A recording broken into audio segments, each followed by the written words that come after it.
Hi, and welcome to BonBon Break Live. I'm Val Curtis, the editor-in-chief at BonBonBreak.com. And BonBon Break Live is here as a live extension of our site, and we get to chat with you, our audience, and also with our contributors. So if you're new here, welcome. And please subscribe, tweet, pin, and post with us everywhere, and jump into the site where it says BB Live, and you can see past shows or listen to them via podcast now, which we're really excited about. And you have to listen to the podcast because we found this incredible music for the beginning and end that will just make you smile. It's really fun. But enough. I want to introduce you to Amanda Rueter, who is the creator of Dirt Boogers. And who is Amanda exactly? Well, she was a mental health counselor who worked with children and mothers in both individual and group counseling environments, and now she's a stay-at-home mom to 2 boys. Welcome, Amanda. Hi. It's so good to have you here. Yeah, I'm happy to be here. Well, for our audience out there, they need to know that this welcome is huge because we are officially welcoming Amanda into the BonBon Break team. She is going to be taking over as our family room editor, so we're really thrilled. Yay, I'm very excited. And so we're so excited to have her on the team. And for those of you who adore Ellie, because we all do, she's not going away. She's just working with BonBon Break in a different capacity. So she's still going to be in the team, but we're so excited to strengthen our team with Amanda, even one more strong contributor. So we're really excited to have you here. So Amanda, my inbox burst with questions, so we need to dig right in there. But before we do, I'd love to touch on part of your About Me page on your site. The section, well, I love your About Me page. It's it speaks to me, even though it's about you. And I love that section that you have that's It's Normal. Will you share that part with us? Sure. Okay, so it's normal to feel like you're failing and that nothing you're doing is working. It's normal to find yourself in a mom funk where you're irritable and angry with your kids. It's normal to feel the crushing loneliness of motherhood. It's normal to feel madly in love with your kids one minute and then want nothing to do with them the next. And I hope that you come here to Dirt Boogers and understand that it's normal, but also get some tips and encouragement to get out of the funk. And see, this is what I love about your site, is that you provide great tools for parents, and you're very honest about saying that there isn't a one-size-fits-all. Yeah, no, there's not. And that normal piece is really big. I remember working with mothers, especially in group settings, and somebody would tell their story, and someone else would go, oh my gosh, me too. And just having that feeling of normalcy and that you're not alone in your struggles is just terribly healing. So I like to share a bit of my struggles on the blog and also some other stories just to let you guys know that it is normal. Yeah, but also give those tips so that you can get some help too. So. It's true, and and you and I have spoken before about the fact that there is no one solution. There's kind of the little bits that we can grab and strengthen our own toolbox. Yeah, I call myself a hybrid parent. I read a lot about the different parenting styles. I've learned a lot when I was working, and I've learned a lot since I've become a mom myself. But I kind of take a little bit of pieces of everything and make it work for myself, and I think that's what most parents, good parents, do. And honestly, it doesn't take much to be a good parent, really. It's just trying to do better for your kids and just, doing the best that you can and getting as much information as you can. So it's kind of and along with the getting all the information, I think there's a piece of it too is recognizing that you are human and you can't be super parent. I mean, Erin Margolin and I had a conversation when she was on BonBon Break Live, kind of saying it's interesting as mothers that we have this thing that we're either super stellar, awesome, gold star moms, or else we were horrible that day. Yeah, there's no middle ground. And if you mess up, then you're like the worst parent ever. I mean, if you yell at your kids once, you so internalize that and you think that you're just terrible. But that's not true. You know, you had a little blip, but the rest of the day was great, probably. Or even if it wasn't, that's okay too. Like, it's all we're all learning and growing and trying to find our own way of doing it, and it's learning to be at peace with that and understand that you're not terrible just because of one small hiccup or something that you have a hard time with, because it just is what it is. So. Well, and I think there's also a piece of it is just as long as you're trying to grow. I think that just goes not only as a parent but as a person, in that as long as you're trying to learn and to gather from your experiences and grow, then it's good. And we had a conversation we actually published a post yesterday about the one-handed mama. Yeah, because it's something I struggle with, is having my cell phone with me all the time. I started off this year really, I was in a funk and not very happy, and so one of the things that I did to bring myself out of that was to quit being so distracted by technology, but I always still have my phone with me. I may not always be checking it, but it's always there. It's always present, and I'm trying to get out of that just having it always there. I want to be connected with my children and not so much with my phone. So. No, I completely understand that, because I'm absolutely guilty of that too. I mean, I always do. I mean, it's sitting right here, no lie. Yeah. And we always seem to have, I mean, they are an extension of our bodies, it seems, this day. But in our conversation, we're saying, you go to do anything and one hand has your phone. I mean, and so kind of, I've had several conversations recently about what are going to be, we always had, what is the effects of TV on kids? What are the effects of, being a latchkey kid? What are the effects? There's always the new thing of each decade. And I think it's going to be interesting to see what are the effects of one-handed parenting, or of having that screen immediacy on this generation.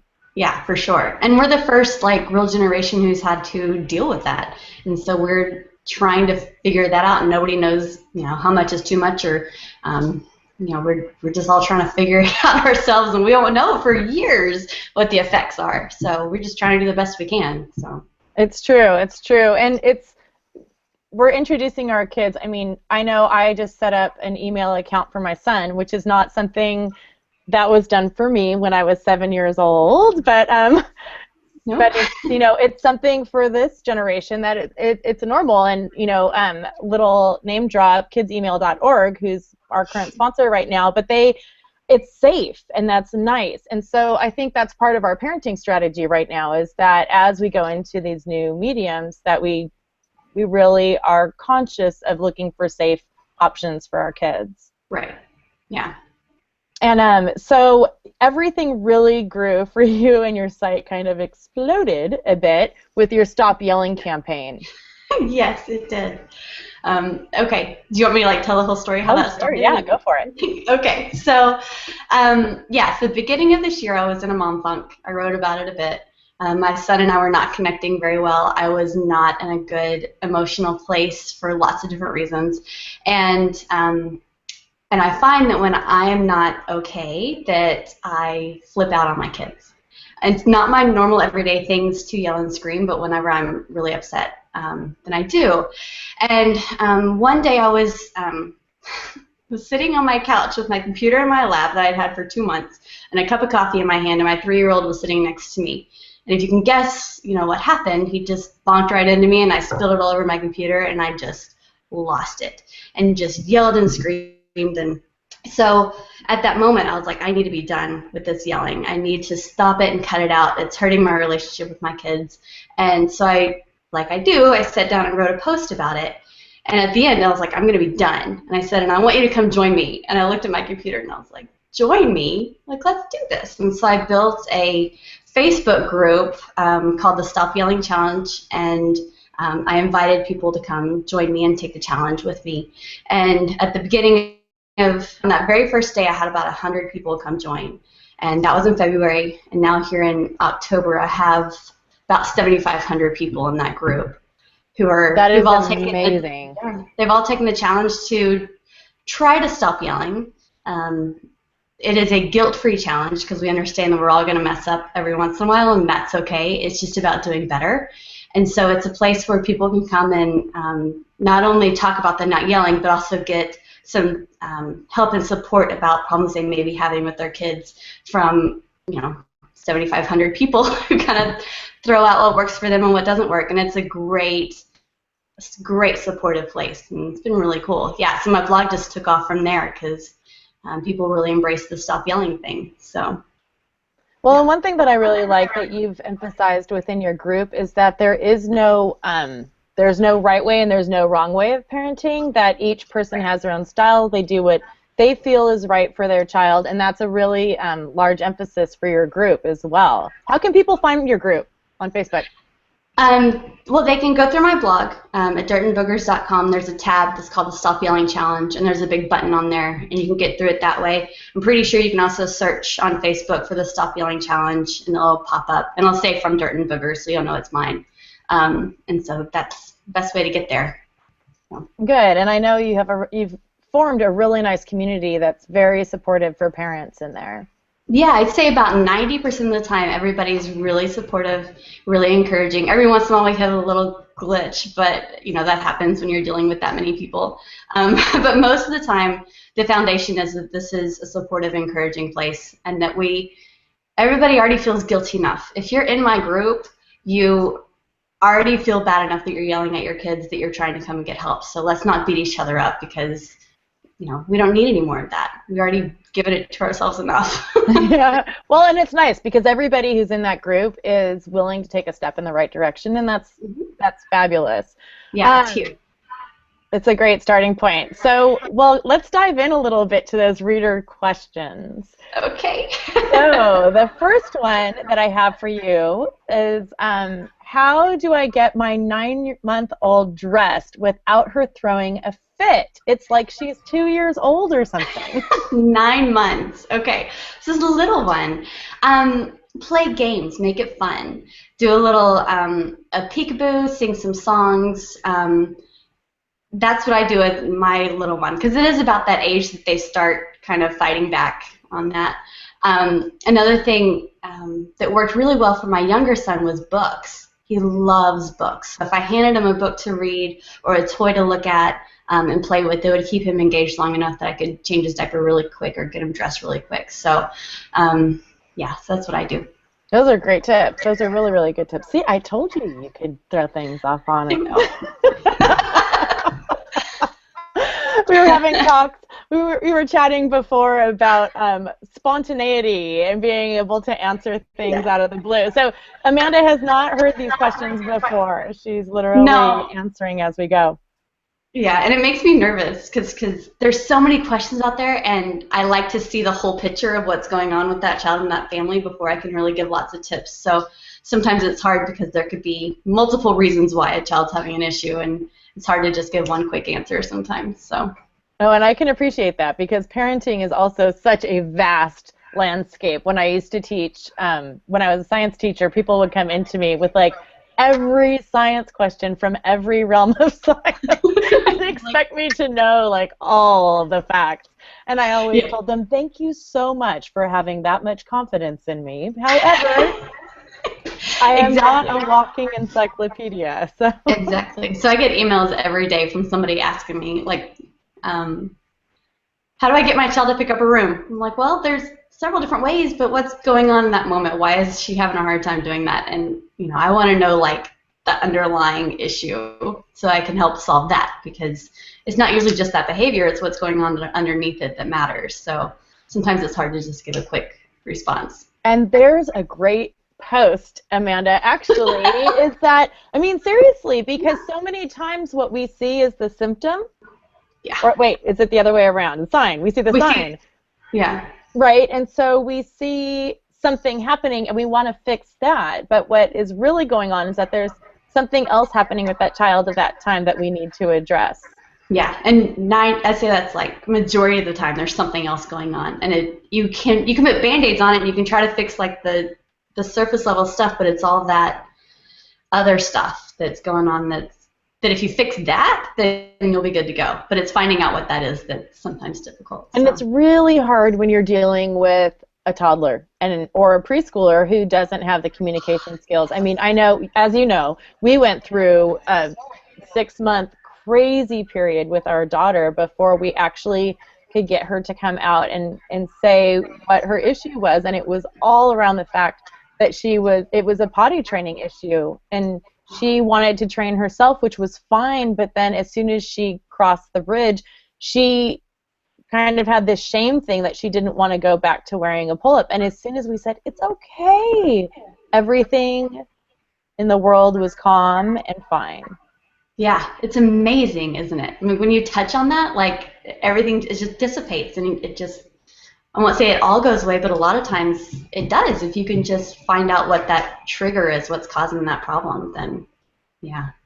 Yeah, and it's interesting because even though they're such tiny people, they carry so much on their own little shoulders every day. It's amazing. With my daughter, that was something that just completely surprised us, is that she was literally shouldering all this, like, if I have an accident, then it's bad. And we're like, no, we've never said it's okay. It's an accident, and that's fine. And we clean it up, and we clean you up, and everything's okay.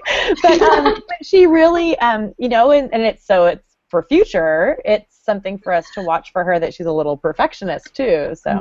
Yep. Yeah. Very good point. Yeah. To follow down the line. So here's this next one. I know this is a huge question for so many families, and it's how to stop the sibling fighting. This mom said, I'm pretty sure they just hate each other right now, and it's really difficult to be in the same house with the two of them because the fighting is just incessant. Yeah. Okay, so first of all, I don't plug very many books, but my favorite sibling book is Siblings Without Rivalry. It's amazing. It's a really quick, easy read, and I highly suggest it for anybody who's having sibling problems. One of the best tips I can give, and you may think I'm crazy, but it's to kind of stay out of it to a certain degree. The more you jump in and the more you try to dissipate it, somehow you're making it so that one child feels like the victim, or you're taking sides, or you're pitting one child against the other child. It's really just walking in and saying, I hear you guys are having issues right now. I need you guys to figure out a way to solve this. How can you make it work together? And try to make it so that they can become a team. Another thing is, during a time when your children are not fighting, so a time when everything's okay, pull one aside and say, hey, I see that you guys have been fighting on a fairly regular basis. Can you tell me, how are you feeling about your brother right now? Tell me what's going on with him. And have a one-to-one talk with each of your children and let them feel heard about the issue. And a lot of times, just knowing that your parent gets it and understands where you're coming from is sometimes all that you need. During that time, you can problem solve with them on different ways to, okay, so I see this is an issue with your brother. What's one way that we can solve that or make it better for you guys? So it's kind of being a facilitator and not so much a disciplinarian when it comes to sibling rivalry.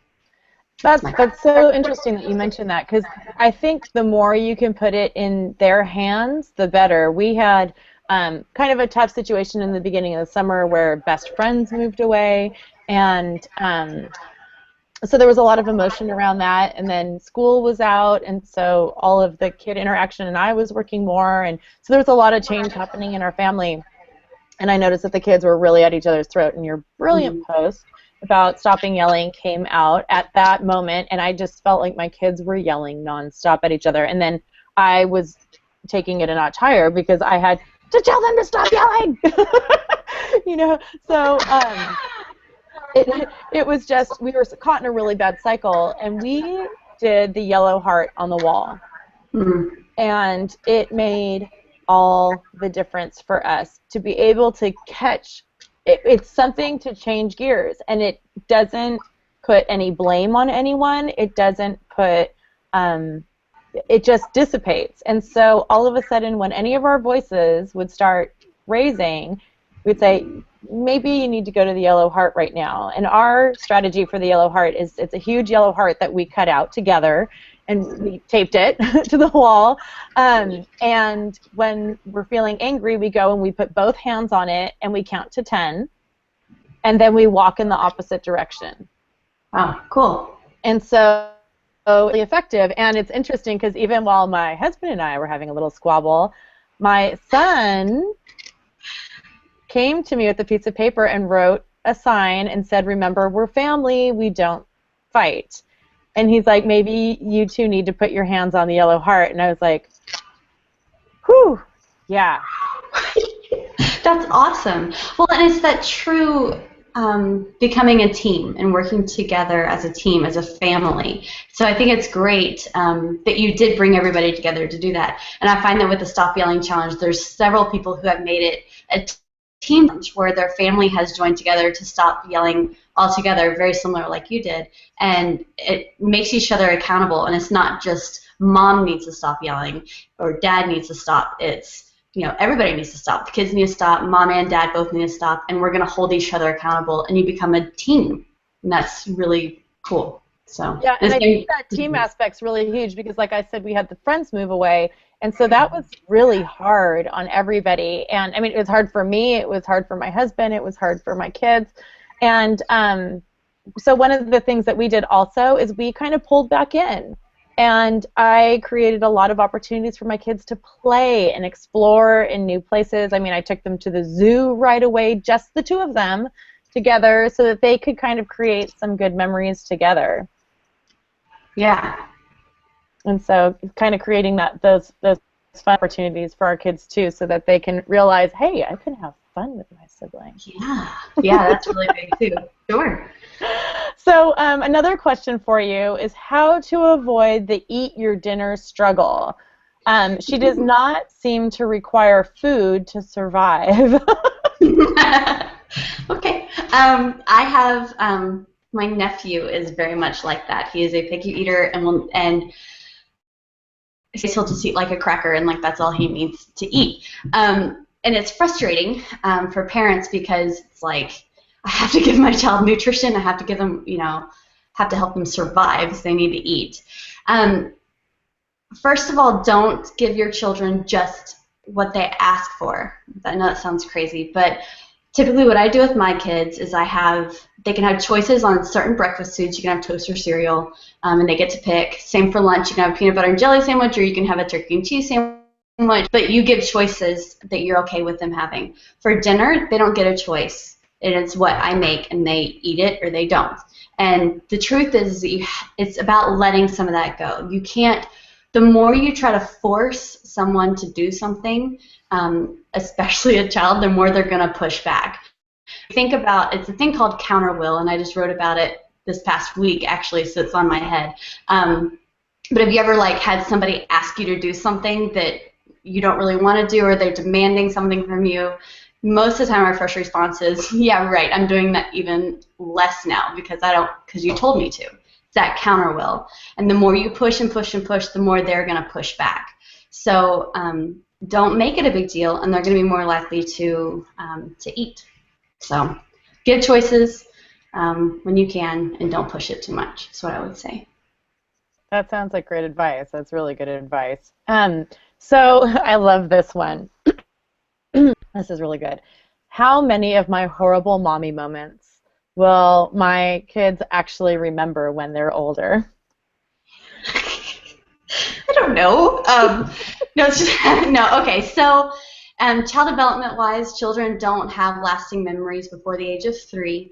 And that's not to say that your child will remember every single negative thing you do after 3, but the younger kids just don't have the memory capabilities for the long-term memory. So I don't know. I mean, I think it depends. Okay, so here's something I do know, is that for every 1 negative, you have to have 7 positives to kind of make up for that.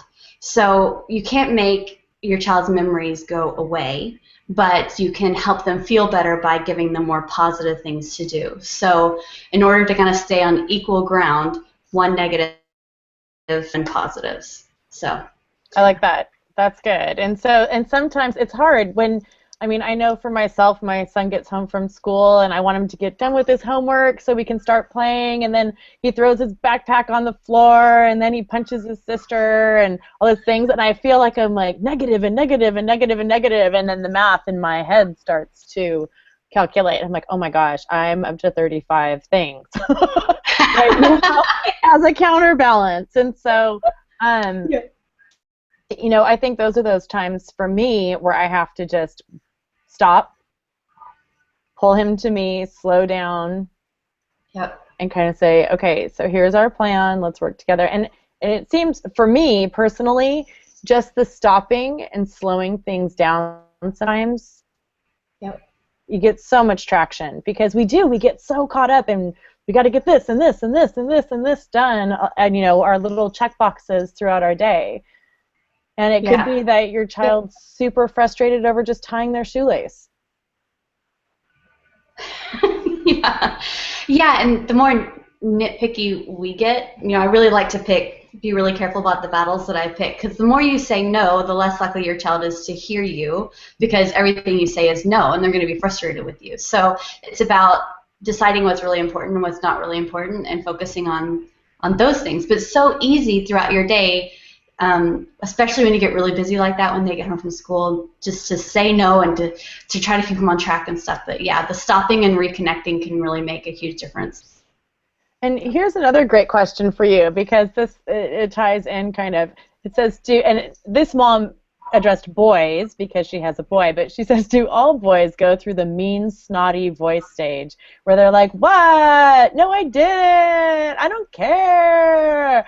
And what is the best way to curb that and to deal with it? Okay, so is it like a refusal sort of thing? And I think it's more that every response is that everything's a chore for everything you ask your child to do. So it's that huffing and puffing, like, oh. Mm. Yeah. My guess is okay, yeah. And I don't know if that's just a boy thing. I think that's a girl thing too. I think that's an age thing. I think that a lot of kids go through that. So one of the things that I do is I always put it back into their hands. Well, you can choose to or not to, but, you know, and then have a consequence. Well, if you choose not to, then this is going to happen. Or if you choose to, then you get this cool thing. Like, if you don't do your homework, you can huff and puff about it as much as you want, but you can't go outside and play, or you can't watch TV until your homework is done, and that's up to you. And then don't let all that huffy puffiness get to you. Understand that that's normal, and that, you know, just put it back on them. So yeah, the one thing that's really helped us with the homework thing is that we watch a show together as a family at night, but everything has to be done. I mean, our whole checklist for the day has to be completed for everybody to participate. And so for my son, what I've been telling him lately, it's like, oh, you know what? It's okay. You don't have to do your homework now. We can do it tonight while, you know, Dad and Kate are watching theirs. No problem. I'm fine with that. Yeah. I'd love to have you read to me instead. Perfect. That's great. And it's, oh, no, Mom. Yeah. Yeah, that's a great idea. And what you're doing is you're putting it right back in their hands. Like, yes, sure, we could absolutely do that, but no, it's up to you. And also having a really good schedule and routine is important, so that they know what to expect. They know what's going to happen next. Because if there's not a routine, they're more likely to push back a little bit. Be like, but I don't want to do that right now, and I don't have to do that right now. And but if you're like, that's just how our family works, and this is our routine, and this is how we're going to do it, then a lot of times you'll get more compliance that way. That's a really good point, because if they know what's supposed to happen, then they know what to expect down the road. That's a really good point. I like this one. What can I do? So this is for a 7-year-old. What can I do to help him wake up better, in a better mood?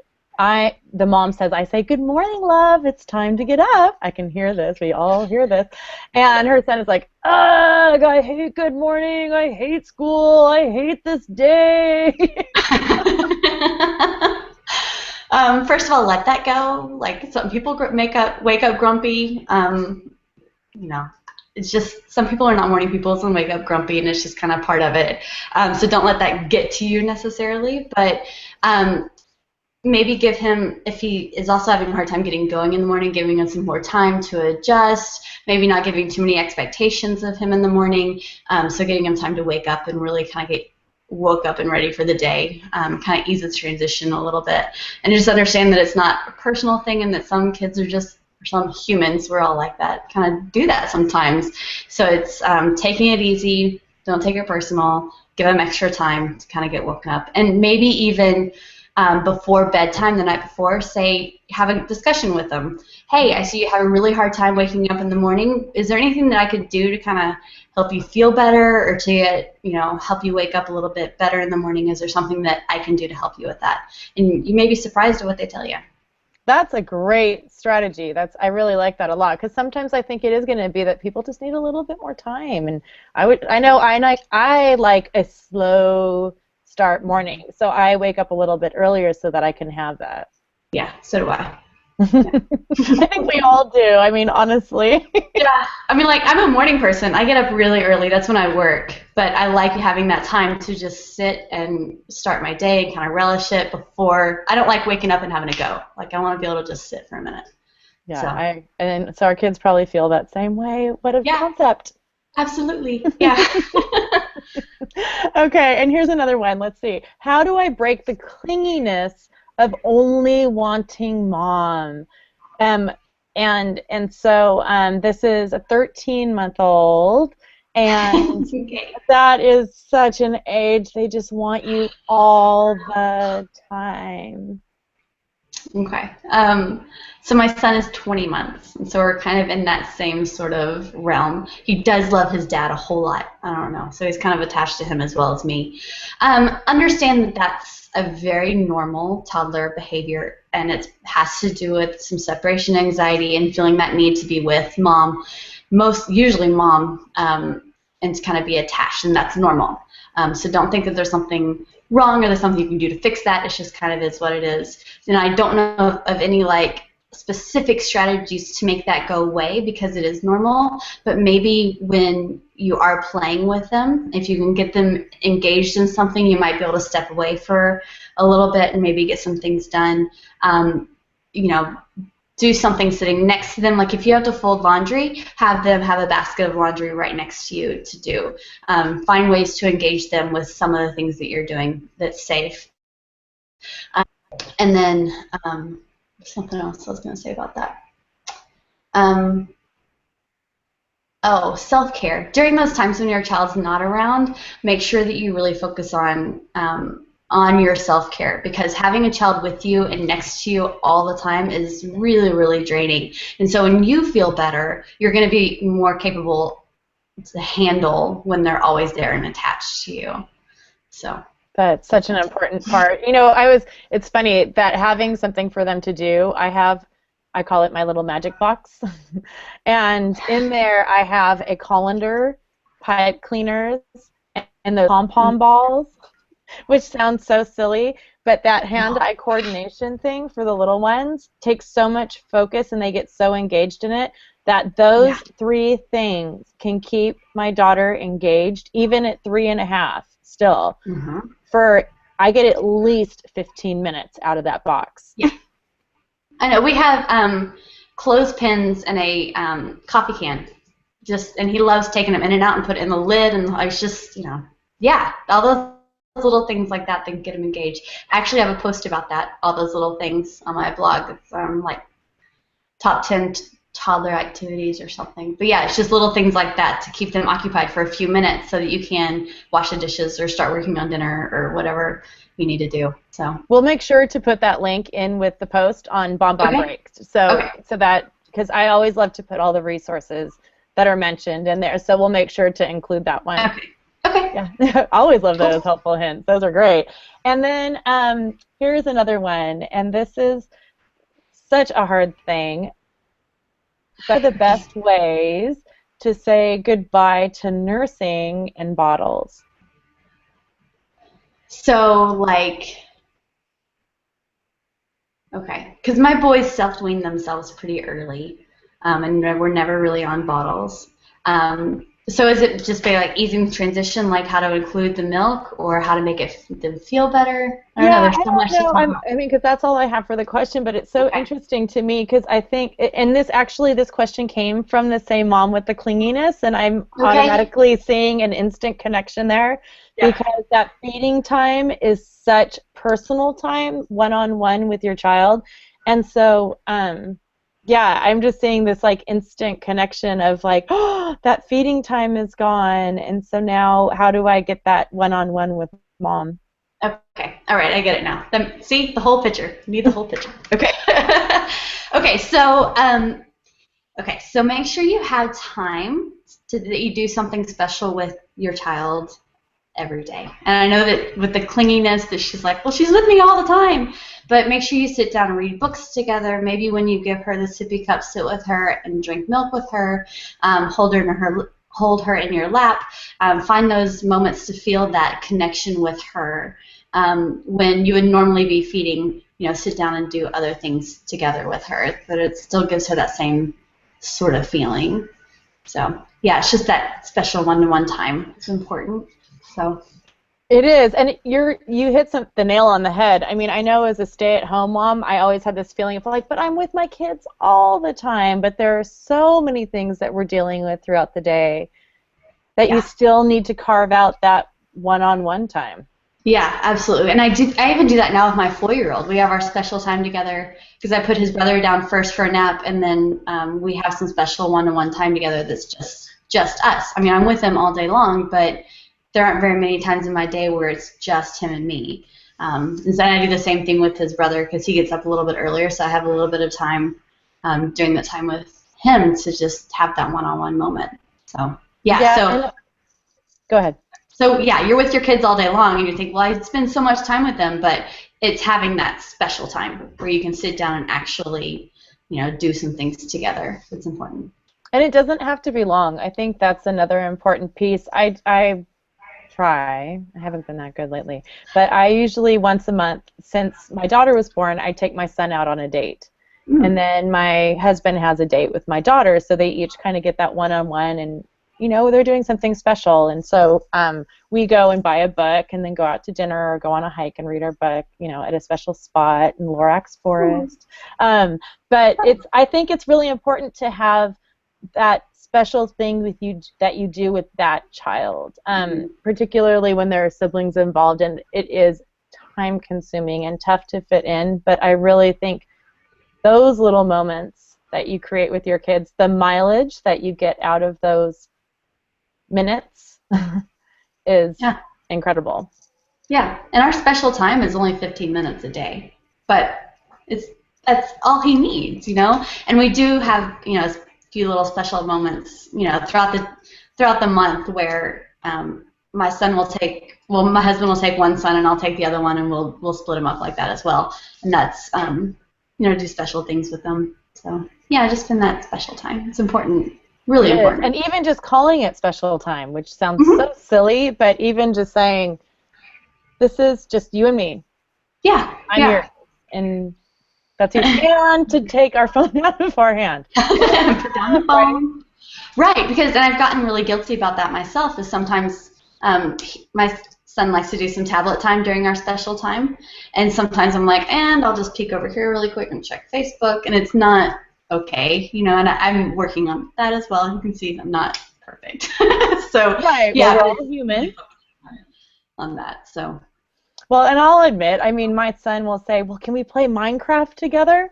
Oh, sure, that will be fabulous. But it's, okay, yeah, this is what we're, and I catch myself doing the same thing, like, really, as you're crashing down that wall over there, I can check on an email or something. But no, I know, I need to put my phone down and just.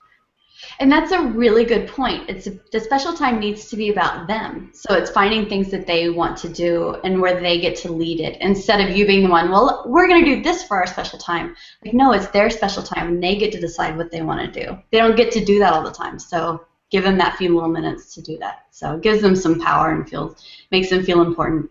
I love that. And I remember reading something about the power of a yes day, where you give your kid, it's like, today is a yes day. For my son's birthday, that was what he wanted, was a yes day. And it's incredible.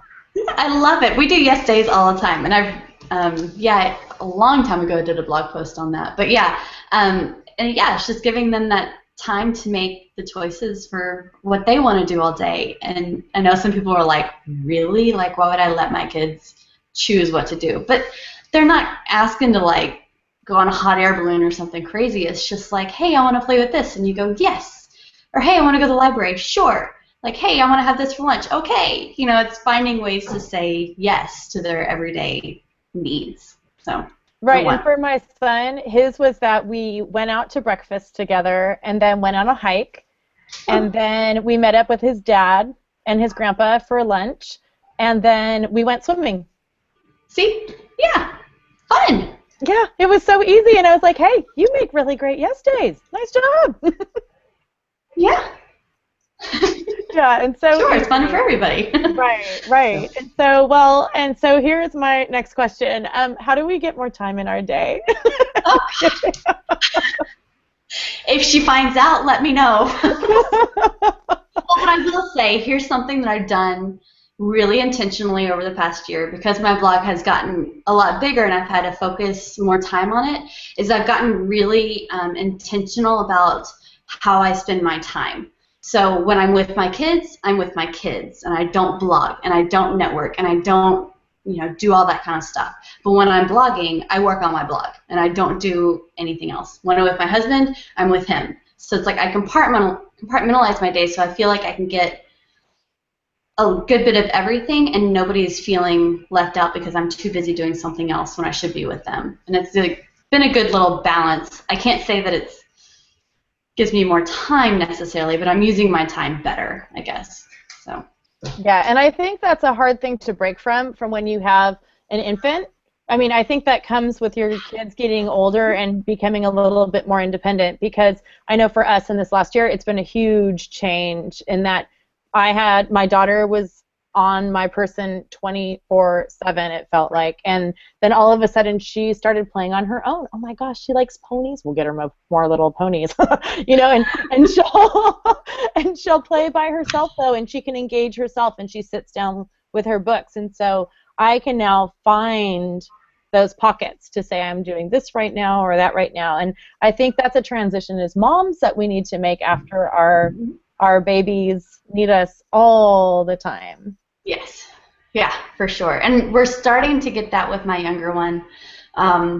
It's hard, but like when I'm folding laundry, I still consider like that my little chore times with my kids as my kid time. I guess I should call it like my stay-at-home mom time. Like that's my time to really focus on laundry and chores and that kind of stuff, so that basically so I'm not on my computer so much. It's kind of like that. But yeah, it's really nice when they're at that point. My 4-year-old, he's like, I'm going upstairs. I'm like, great, see you later. Like, it's awesome. Yeah, well, and you and I both talked about something that a change that we both made recently was moving our computers. Yes. Yeah, my computer was in my kitchen before. And so I would just pop on really quick and like do a little Facebook, or I'd do something in my group, or I'd edit a picture really quick or something. And it was when my youngest one started coming up to me and putting his hand underneath my hand on the mouse. And he was like trying to pull me away from the mouse. I was like, okay, I think it's time to separate that a little bit. And I would snap. I'd get really like, leave me alone. I'm trying to do something. And I wasn't giving my work what it needed, and I wasn't giving my kids what I needed, and so it just didn't work. So multitasking is a bad thing. Right. We try to do it always, but I think for myself, when my kids know that it's my work time, they know that I'm working and that will end. Mm-hmm. And I think as soon as they get that understanding that I'm not going to be doing that for the next 5 hours, like off and on and off and off on, but that it's like, oh, this time is going to come to an end, so then I'm yours. Right. And that's the important piece is then I'm yours. And when you're really with them, you need to be really with them, or they will start bugging you more. It's true. And now I just need to learn to put my phone down too, because I know. I know it keeps coming back around, but oh my goodness, Yeah, it's hard, especially, and I've turned off the notifications on mine, but like it's really hard when you hear that ding and you're like, oh, somebody needs me, or somebody's, what's going on. So it's like, put it away.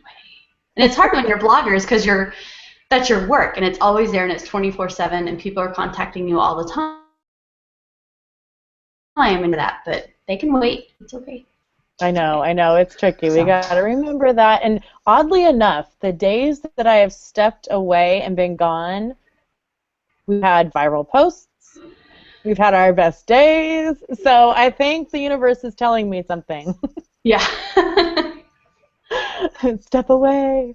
But well, we've got to actually get wrapping up here. Amanda, thank you so much for joining me today, and welcome to the BonBon Break team. Thank you. I'm so glad to be here, and I'm so excited about being a part of BonBon Break. I love it. So. We love it too. And for everyone listening out there, thank you for joining us. Remember to subscribe, tweet, pin, and post with all those social media channels. And again, don't forget to jump onto BonBon Break where it says BB Live to see past shows or listen to them via podcast. This will be up by the end of the week on podcasts that you can listen in your car or while you're working out.